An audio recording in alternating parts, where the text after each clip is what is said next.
CM Dhami ने ऐसा तो सोचा नहीं होगा, लेकिन हंगामा तो हो ही गया। आपस में लड़ाई का दृश्य बीजेपी की रणनीति का मुद्दा हो गया दृश्य। वो आपस में लड़ते रहे, भिड़ते रहे, सीएम धामी एक छोर से देखते सोचते रहे। जब तक कुछ कह पाते देर हो गई। जो दृश्य देहरादून में बना वो तो वायरल हो गया, अब इसे क्या कहेंगे। इस तरह आपस में उलझेंगे खिलाड़ी। अब जिसके साथ होंगे उसके लिए तो पनौती ही होंगे, क्योंकि ये अनुशासन को मानते नहीं, शायद जानते नहीं कब कैसे किस तरह से खुद को पेश करना उन्हें आता नहीं, तो अपने साथ उन्हें भी जगहसाई का पात्र बना गए होंगे। इस दृश्य को देख मौज लेने वाले मौज ले रहे हैं, आपस में भिड़ने वालों को भूल सीधे सीधे सीएम धामी पर अटैक करते करते मोदी शाह को निशाने पर लेने लगे हैं।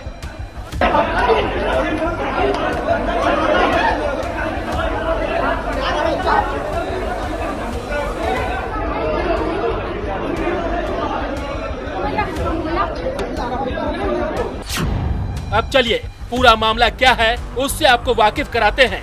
दरअसल राजधानी देहरादून में मुख्यमंत्री पुष्कर सिंह धामी ने बीजेपी की ओर से मेरा बूथ सबसे मजबूत की लॉन्चिंग कार्यक्रम की शुरुआत की। तभी बीजेपी के कुछ युवा कार्यकर्ताओं ने एक युवक की जमकर धुनाई कर दी। इस दौरान मुख्यमंत्री पुष्कर सिंह धामी मीडिया से बातचीत कर रहे थे और कार्यक्रम को लेकर जानकारी दे रहे थे। हैरानी की बात यह है कि कई पुलिस वाले और सुरक्षा कर्मी मौजूद थे, लेकिन किसी ने भी इस मामले को शांत नहीं कराया।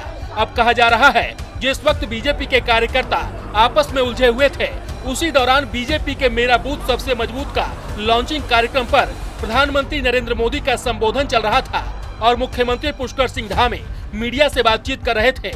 तभी बीजेपी के युवा कार्यकर्ताओं ने एक युवक की जमकर पिटाई करनी शुरू कर दी और एक दूसरे के ऊपर खूब लात घूंसे बरसाए।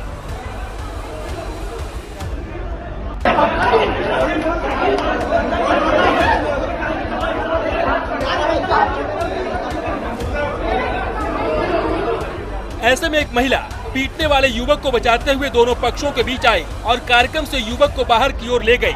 तब जाकर मामला थोड़ा ठंडा हुआ।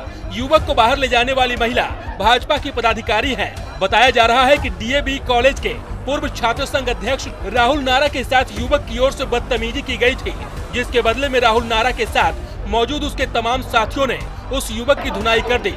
सबसे बड़ी बात यह है कि ये वाकया मुख्यमंत्री के सामने कड़ी सुरक्षा में हुआ। हालांकि बाद में सीएम धामी ने सुरक्षा कर्मियों से इस घटना की जानकारी मांगी, लेकिन तब तक युवक बाहर जा चुका था।